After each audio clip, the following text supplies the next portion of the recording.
Alright, so this is supposed to help you get started. I look at this one. First thing I do is I make sure to recognize that this is a parabola opening up. So the f of x function is this one, and this is a cosine function, which means it starts at 1. So the g of x function is this one. So this is g of x, and this is f of x.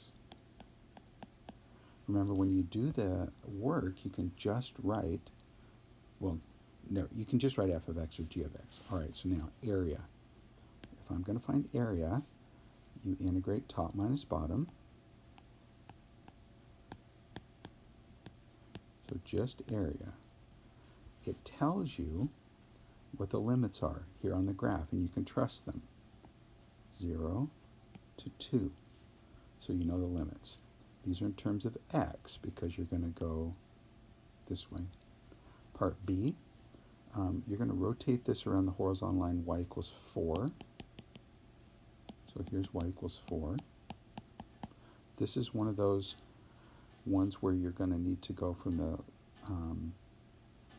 all the way from the axis of rotation to the outside. When you call that capital R, inside, call that small r.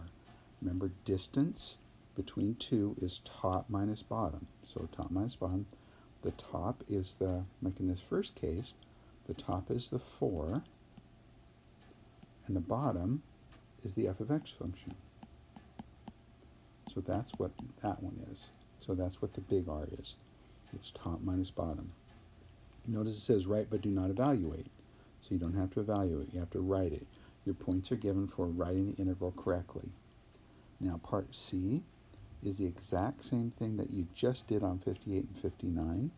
So you look at this cross section perpendicular to the x-axis is a square. So I look at that one, I'm going to change colors to blue. So this little bit right here, that is the length of the side